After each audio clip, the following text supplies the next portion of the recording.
One, it's Groz with Gas, back with you around the world, Yes. talking sports and other things on a very special day for us. It is a special day, and that'll become apparent here in a few minutes. I also, I got a note from the kind people at Transistor, who are my favorite people. We've increased now, I think 5 weeks in a row, we're increasing our coverage. So thanks to all the listeners and the people that are downloading. I'm surprised nobody else has thought of this podcast thing. I don't think anybody else is doing it.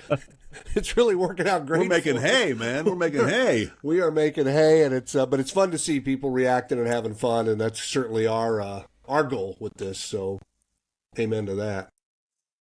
Great weekend for the Mariners, I think. Taking the series from the Cubs, and the Cal Raleigh story just gets bigger and bigger.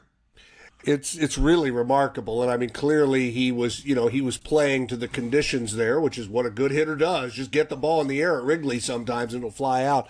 But it's more than that, and what he's doing right now. I like the people saying, well, he's breaking Johnny Bench's record. And I'm like, well, that isn't really a record, but it's a pretty cool achievement. What he's doing is remarkable. And, it's this out of the blue stuff. I know we'll probably get to the Pacers eventually. This is one of my favorite times. And Cal's the same way. We all knew Cal was good, and we all figured he'd have a pretty good year this year. But what he's doing is a little bit out of the blue, and that's what makes it so much fun, to me at least. And it's always why sports is fun, is the things that happen that you're like, yeah, I thought he'd have a good year. I didn't see this coming, and what he's doing is unbelievable. Well, especially after they re-signed him. Which was, I mean, all of a sudden, like, the greatest deal they've ever done was re-signing him for the money they did. And, the one thing that used to, I'm not expecting it, but I'm wondering if there's any whispers out there for a guy whose numbers have jumped as dramatically as they have from year to year. But, when you see what he's done, and you see how he's improved every year, and he looks the same, by the way, he looks the same this year as he's looked every year, and is still a young guy getting stronger. I hope that stuff doesn't happen, but I mean, if it does, it does. In the meantime, I mean, he's going to be I think he should be in the home run derby. I don't know what you feel about that. I saw our friend Jim Moore post that, and I think do it. I mean, I don't know if you think that screwed up Julio or whatnot, but I think he should do it, and it's just a great story for him. And the Mariners are unfortunately not riding that for as well as they should be, but they're going to get some help for him in the second half of the season, I think, and I'm still pretty confident with the way things are laying out for him. You made a great point over the weekend, too, where he said, more than ever, and I mean, this, we hope it doesn't fall on non-caring ears. You got to do something with this, man. This is quite possibly a once-in-a-lifetime season. Maybe it's not. Maybe we are looking at Johnny Bench II. Maybe we're looking at a guy who's going to, for a decade, be one of the great players in the game. I hope, and I don't think Cal will fade, but this may be his best year. I wouldn't mind him being in the home run derby. The other thing I wouldn't mind him doing, I wouldn't mind them sitting him down and saying, what you don't need to do anymore is steal bases. Because it just seems, and I don't know. Do you do that? I hear you, man. When you look at the history of this club, you can see the broken ankle coming. Yeah, you don't need it. It's like, this is not, you're providing so much. By the same token, what do you do with a generational talent? Do you tell him to back off, or do you say, look, no. And you brought up a great point. We just so happen to have a guy who was a pretty good catcher for over a decade in the big leagues, managing this team. Let's, we'll trust him. We'll see. Very comfortable with him and dealing with Cal Raleigh for sure. Very comfortable with him dealing with Cal, and it's been a fun story to watch. The NBA championship was actually a little bit of a disappointment, Game 7, I think, mainly because you didn't see Indiana have their best swing at the Thunder. You didn't see Tyrese Halliburton, who had a tremendous postseason, play, and I thought they had a lot of guts for hanging in there, and you kind of had the sense that they're not going to win this one, even though they played well without him. It just wasn't going to happen. And I don't know if you felt that way watching them play, but they showed a lot of guts in the first half, played as hard as they could. But at the end of the day, you just can't win a Game 7. I don't think without anything from your star. Right, and they got a little from him because he got off to an incredible start. The funny thing is, the Pacers, the whole playoffs have been getting off to lousy starts.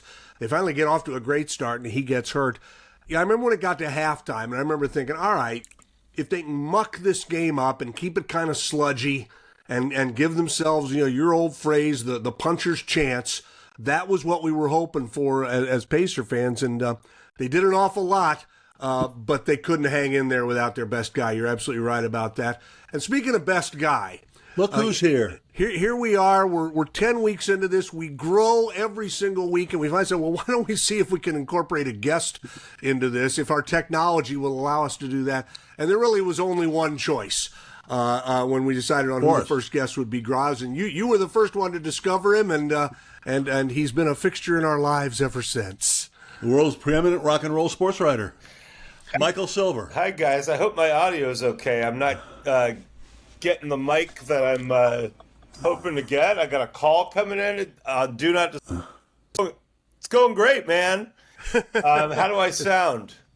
You sound fine. We can't hear the re-roofing that's going on, and I went through that about a year ago. That's a fun couple of days. Yeah, it's good. It's great to spend lots of money and get absolutely zero satisfaction out of it. Right. A lot of noise. Good stuff. I was thinking this morning that we could list all of them, but that'd take too long. You have been in an ever-changing media landscape. We go back to the Sports Illustrated days, and I don't mean this to take a swing. We go back to the days when Sports Illustrated was still a behemoth. I mean, it was still a big deal when that landed in your mailbox, and it was exciting. Your stories about locking yourself in a hotel after the Super Bowl and spending like 36 straight hours writing the Super Bowl game story that would be a cover story.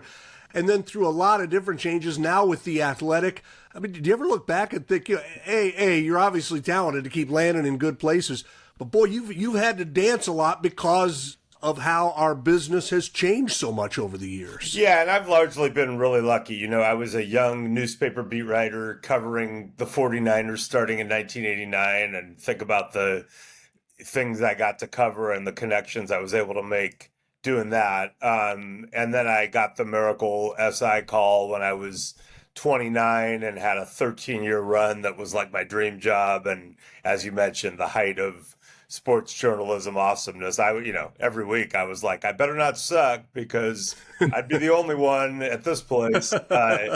So, I was living my dream and in the heart of it. And that was obviously a different time. And I thought I would never leave. I had a really unique opportunity to go to Yahoo in 2007 as the world was changing and Dave Morgan was running things and had a vision. And there were, it was a lean, mean staff, but a lot of giants on that staff, including Dan Wetzel, who just finally left, and obviously Jeff Passan and Woj and Charles Robinson and so many others, Jason Cole. And we had a really cool rebellious spirit, and it was a really cool time to go work for an internet site. And then I had a chance to go to NFL Network and do a lot of TV, which was a real kick in the butt and outside my comfort zone, and was still writing, but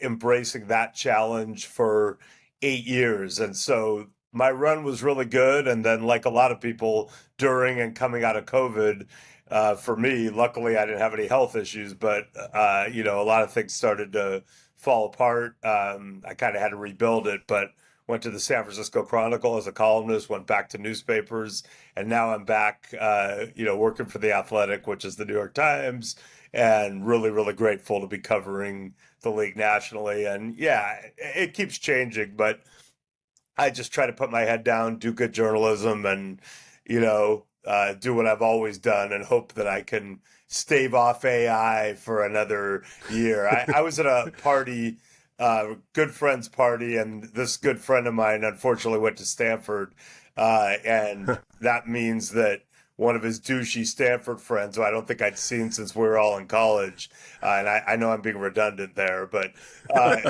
anyway, this guy, this is I think in 2023, about 2 years ago, kind of, are you still doing that writing thing, that sports journalism? And I was, rolling my eyes. And then he goes, you've got 5 more years and then it's over. And I laughed. And he goes, yeah, AI will replace you. And, a few drinks in, my comeback was, hey, dude, if I get replaced by AI in 5 years or at any point in my lifetime, then I bleeping suck. And it's my own fault. Go ahead and try. Yeah, you talked about another thing that seems to be going away too, and that's the idea of journalism itself. Not just in sports, obviously, but all over the place. What's your feeling on the decline of that industry? Yeah, well, I hope it's not going away, and there's still lots of great journalists out there fighting the good fight. But yeah, it's this has been going on for a while with the conglomerates and the corporations, and then obviously local news and local coverage changing. And I do believe that there is a real thirst for local news, and that needs to be satiated by whatever the new model is. I hope. I did talk to this one website last year and didn't end up going to work for them, but the sfstandard.com, they're trying to kind of do local news in a unique and interesting way. And that was interesting.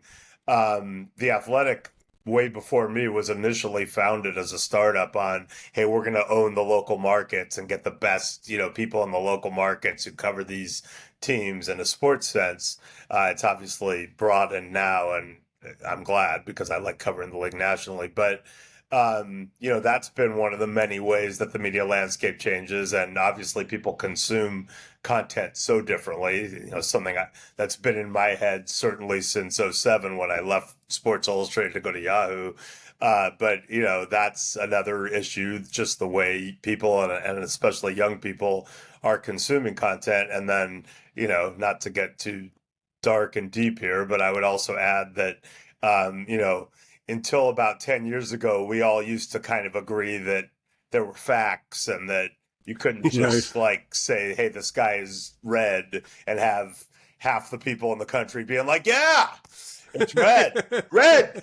And so once that, once you started hearing that, this was the biggest crowd in the history of inaugurations, I look at it, and like anyone who had any sense of what was impartial logic would go, no, that's clearly a lie. And then it just escalated from there. I think that is a real blow to those of us who are just trying to get to the truth and kind of agnostically mistrust everyone equally, and are trying hard to present what is the most, at least impartial story. I don't know, objectivity is kind of a quaint concept, but at least fair and accurate, that we can. And, we're going to keep trying to grind through and hope that that works. Speaking of getting to the story, you came into our humble burg a week or so ago and tried to get to the story of a guy who's he's going to have as big a star hanging over him this year as anybody up here, the new quarterback of the Seahawks, Sam Darnold.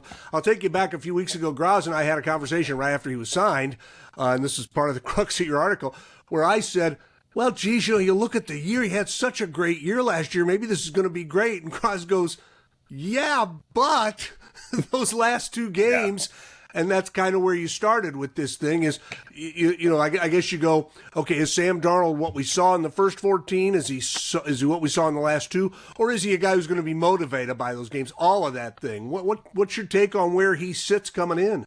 Yeah, it's a big but, right? One of the all-time juxtapositions based on last year, because, he'd obviously taken lumps in Carolina and before that with the Jets after being the number 3 pick in the draft, kind of rebuilt it that year with the 49ers, didn't play much, but you had Kyle Shanahan the first day of training camp when I asked him about Sam Darnold privately, told me, yeah, I hate to compare anyone to Steve Young, but he kind of reminds me of Steve Young. And I was like, dude, so the hype meter was high. And that word got around the league. And I think Sam got his confidence back and then went with Kevin O'Connell and had this unbelievably productive, good, eye-popping year. And I know you guys saw it in that game in Seattle, was right up there with his great moments. And, and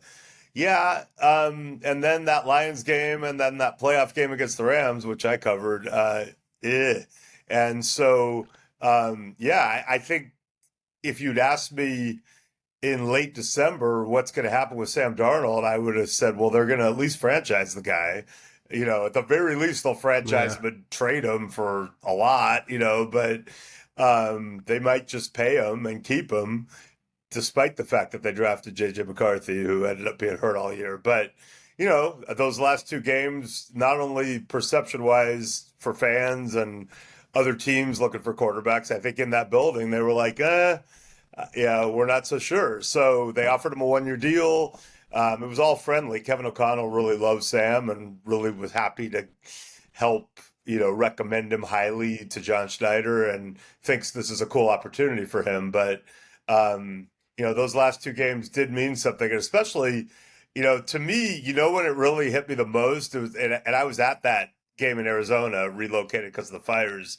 And that was bad. And the Detroit game before that was bad. But when I saw Jaden Daniels just ripping up that Lions defense in the playoffs, I was like, okay, when they were stopping Darnold in that last game of the regular season, I was like, yeah, they have like 8 injured guys, but they're probably better than I realize. And this is a real test. And then when I saw Jaden Daniels just toying with them in the playoffs, every possession, I was like, okay, that's what I expected the Lions defense to be, this banged up. So it really strikes me even more that Sam and the Vikings struggled that much that day. Yeah, I mean, this is a real gamble. This is the dictionary definition of a gamble by the Seahawks, isn't it? I don't know though, because if the gamble is, and by the way, we're not talking about like Legion of Boom Seahawks, like they just need a quarterback in place and they're going to win it. If you assume they're trying to build something under McDonald and the new coaching staff now with a new coordinator, and you go, okay, you've got one guy who's 34. He kind of already had his jump that was unforeseen, but he kind of already jumped up from something and fulfilled his potential. He's 34. He wants way more money than you can get this guy for. Or you can take this guy who's 26. You can get a 3rd-round pick. You can pay him a little less, and there's a familiarity there with the new offensive coordinator who obviously is saying good things about him, and Clint Kubiak. I mean, to me, that's a no-brainer. I would take Sam at that price point and a 3 at that age over Geno, because I do think there's potential for real upside. You say that it's not the Legion of Boom Seahawks. You're absolutely right. It's also not the Tom Flores Seahawks. This is a pretty good team that he's joining. It's a 10-win team, and they already kind of seem to be achieving some success in what they're trying to build. So the ceiling here, and even in the first year, I think could be higher maybe than people think. Yeah, I mean, that's the thing with the NFL is you just don't know, right? Yeah. 2 of the most glaring examples of that in my 35 years covering the league, I would point to Seahawks teams. One in 2018 when they got rid of a bunch of those guys, and it was clearly a rebuild, and Brian Schottenheimer came in, and they ran jumbo and with George Fant in there and, pounded the rock and made the playoffs still. And I was like, yeah, okay, I'm an idiot. I didn't see that coming. And then they did it again, after Russell left and Geno came in, and that clearly looked like a reboot. And, you saw what happened there. And yeah, you're right. Even last year, I thought they were better than, it could have been on paper. So, I think with Mike Macdonald, you're always going to have a team that is on the high end of defensive scheme game to game. I think you're going to have a lot of games where they have an edge scheme wise when it's their defense versus the other team's offense. They obviously are of the belief the offense will be schematically better this year. You lose DK and Lockett, you bring Cooper Kupp in. If Cooper Kupp's healthy, that's really, really good. He hasn't been able to be as healthy the last few years, so that's the risk. JSN looks like he's emerging. You hope the running backs are healthy and that the line is a little better. But, the 49ers have definitely taken a lot of personnel hits. And so, the Rams had a really good year last year, but they've had some up and down moments these last few years. So you don't know what's going to happen there. And then, the Cardinals are the Cardinals. So I think at the very least they're in a seemingly competitive division. Yeah. You talked about Geno and the Raiders, where our old friend Pete Carroll is, and got Geno to come back there. First off, how do you think he'll do there? Both of them. I think Pete's going to do in Vegas. How do you think Geno's going to do in Vegas? My first reaction was, wow, Geno with worse weapons. I don't know, and now they did go out and draft the running back after that, and they drafted a couple receivers that may or may not make an impact. But, Brock Bowers obviously is an upper echelon tight end already at the very least. But, Jacoby Myers is probably a 3 for a really good team and a 2 for a pretty good team, and he's their 1. And that's not to diss Jacoby Myers as a player. It's to diss the Raiders for having Jacoby Myers as their 1. And I don't think I've heard of their 2. Maybe now. I don't know. I have to look at a depth chart. So that was my first pause. My second pause is, Chip Kelly is now the highest paid offensive coordinator, I guess, in NFL history. And, early returns from inside the building have not been like, wow, Chip came in with this cutting edge scheme that is going to show everyone why he got paid. And so I have a little skepticism about Chip Kelly coming back as the coordinator. I mentioned the weapons. On the other hand, and the division's brutal, right? On the other hand, I do think Pete gives you a bounce, an enthusiasm bounce, a culture bounce, unearthing some guys you didn't know were as good as they are and making it competitive and making every day competitive and all the things I love about Pete. I'm glad he got another job. I think all that's still there. I don't care if Pete's 100, that's going to be there as far as I could tell. So you do get a bounce from Pete, but I'm a little skeptical about the offensive side of it, and that includes, Hey, speaking of coaches trying to give a program a bounce and jumping out of professional football into the amateur world of college athletics, how's our old friend Bill Belichick gonna do? Do you think in the in Chapel Hill? He gonna make him forget Dean Smith as the greatest Tar Heel coach in any sport ever? What's gonna happen down there? You're ACC baiting me right now. So when you said Belichick, I was thinking you were gonna ask me a backward Steve Belichick Huskies question. And, listen, I've known Jed Fish for a long time. I'm excited about what I think he can do there. On the other hand, as a Pac 8 to 10 to 12 diehard, there's a part of me when I saw that Apple Cup come down last year where I was like, yeah, if only the Civil War could have gone similarly, because it just kills me. It all kills me. But how Washington State and Oregon State got left by their in-state rivals, I'll never think that was cool. So, right. Bill, it's interesting. They do play at Cal on a Friday night in October. I will be standing on the Cal sidelines, if all goes well, wearing all black and sunglasses at night, and some sort of black Cal hat, and just staring across the field at Bill for 3.5 hours, if nothing else. But, listen, to me, it's exciting. And I thought, I've had I've been very close to Bill in the past, and we have not been close for, I'd say, since right around September 2007. You could do the math on that. But I think Bill is obviously one of the greatest coaches ever. And I thought both Bill and Pete should get jobs very quickly. It kind of frustrated me that both of them didn't. And taking away any personal stuff that's gone on with me and Bill, I'm like, come on, is Bill Belichick going to be a good coach somewhere? Probably. And is Pete Carroll? Yeah, these guys are, they're giants. So I was glad Pete got a job. I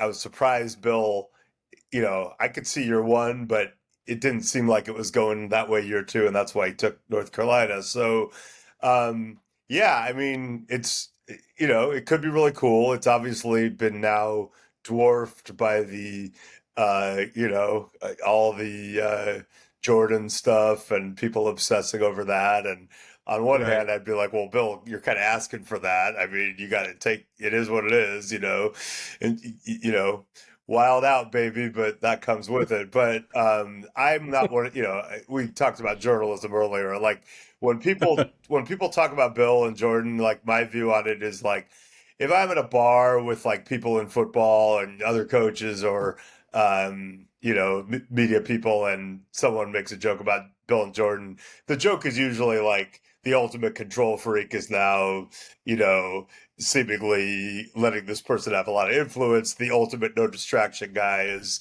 immersed in this big, seeming distraction. Like that to me is funny if we're in a bar, but journalistically, it's just not super interesting to me. And the FOIA requests and we're going to get the emails and we're going to do big long expose. Like I view Bill through the prism of he's one of the greatest coaches of all time. It's cool that he went back to college. It could be cool for North Carolina. And, other than that Friday night in October in Berkeley, I wish him well. Well, I'll talk about a Cal guy with you. How do you think your old quarterback buddy Aaron Rodgers is going to do at what might be his final stop in Pittsburgh? Yeah, it's a great question. I thought he was going to crush it with the Jets. He had the moment that Tyrese Halliburton had last night, which was brutal, that Kevin Durant had in 2019 in the finals, and, Jason Tatum just had, Aaron had that first quarter of first game. And so it's easy to go, well, it was a total failure his time with the Jets. And what the metrics say that they lost, the next season too, and the coach got fired. But, as the person who shortly after joining the Athletic was partly responsible for the story where you saw how great an owner Woody Johnson is making decisions like, we don't want to trade for Jerry Jeudy because his Madden rating is too low, and may or may not have been one or two of his teenage sons who alerted him to that. But yeah, I do think Aaron. I went out and talked to him last year in the summer, and I happened to be there a day where they had a joint workout with the Giants, so it was pretty structured football-like setting. And he threw some balls where I was like, like Aaron Rodgers looks, So he wasn't moving like he did back in the day, but like, dude, the arm was insane, like crazy, mind-blowing, next level. So, and I saw that sometimes during the season. So, obviously he understands it on an incredible level. Obviously, the brain is going to be high. The Steelers do have a great culture with Mike Tomlin. They have traditionally had, very good foundation when it comes to defense and, staying in close games and all that. So, is he going to give him a better chance to make a little noise, get to the playoffs and make a little noise than Mason Rudolph? Yeah. And likely anyone since Ben retired. But, he's an older guy. Is he going to stay healthy? Could there be a weirdness that, is a culture clash? Sure. I will go out there in the summer and hang out in Latrobe where I believe somebody last summer, talked in Latrobe about Arnold Palmer and his many gifts, allegedly as a physical specimen and an athlete. So I will hoist some Rolling Rock, which is distributed and made in Latrobe, in Arnold Palmer's honor. And I will see what Aaron's up to. Mike, I know you got other things to do. This, Dave and I have enjoyed doing this, and obviously you get a little nostalgic sometimes. You were a big part of the fun that Dave and I had, and the success and the laughter. And I want to, Groz, I know you know this. Mike has a new book out. I didn't know anymore, but it's been out for a while. He's had great success with it. It's called, I've got it right here, Mike. It's called The Why Is Everything. Oh, no, wait a minute. That's my book. Shit, I'm sorry. I grabbed the wrong book. What kind of a loser am I? What was that book again? That's the most Available everywhere. It is. Elliott Bay Books, they got to have it. Yeah. You can also click on a link, I believe there's there's a website that has Seattle. Amazon or something like that? Yeah, I think they have some Seattle something like that, from what I remember.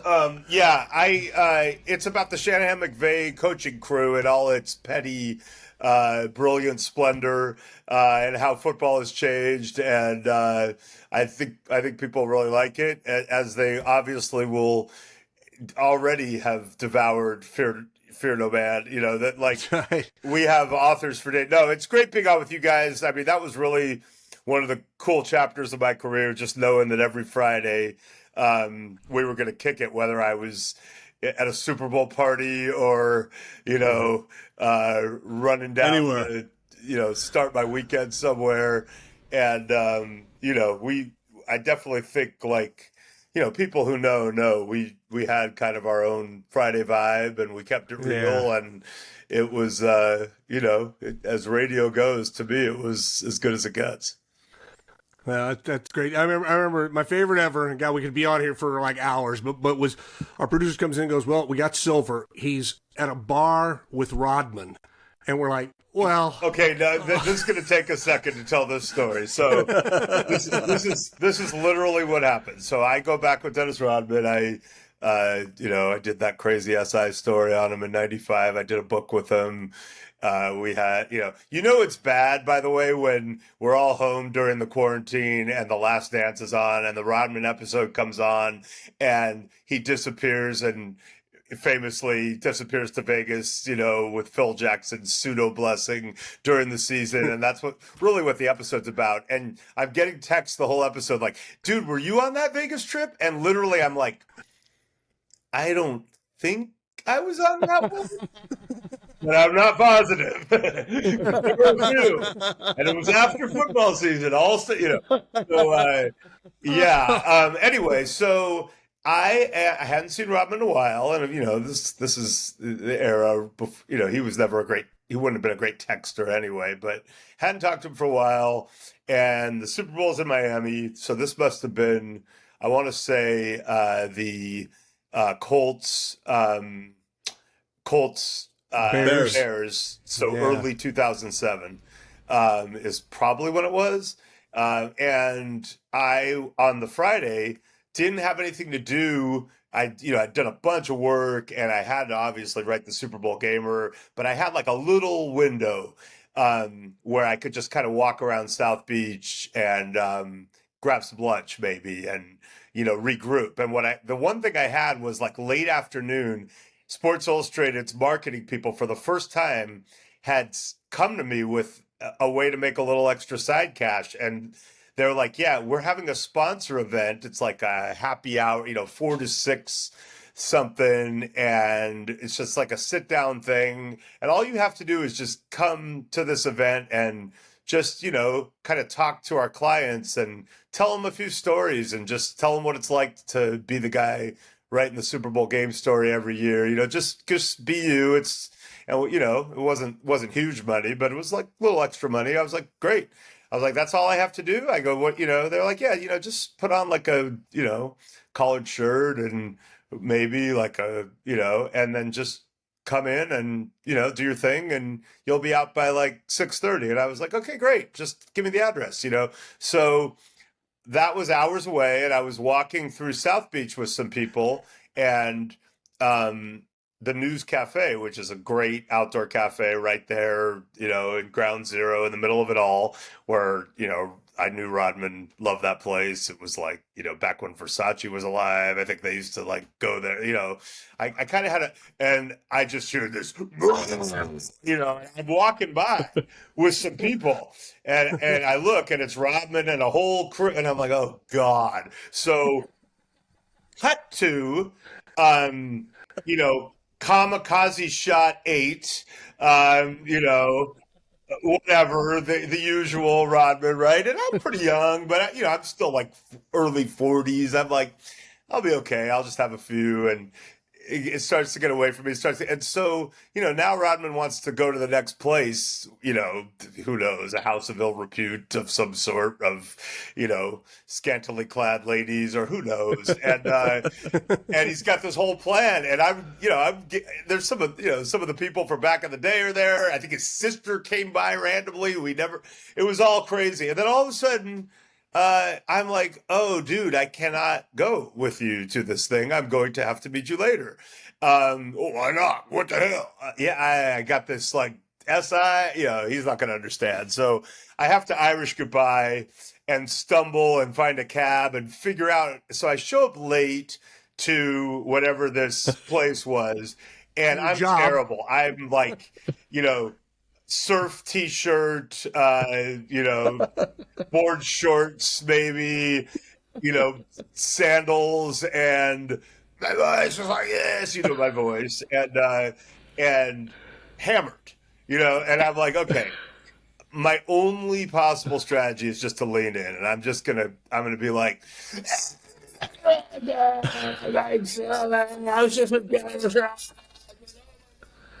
and so I went full like, oh my God, this guy got drunk with Dennis Rodman and he's our guy. And, in my mind, I just crushed that. Let's just say it was the only time I was ever asked by Sports Illustrated to meet with any clients or do any event where I could make some side money. That was a one-off. Oh God. Well, I figured, Beautiful. I don't think we ever, we knew like the surface of that. That's the deepest we Yeah, ever and in the known middle that of all story. that, while I was at News Cafe, Yeah. you guys called, and I was like, ah! Wasn't Luther just like Campbell we there knew. too? I mean, if not, I don't know why the hell he wasn't.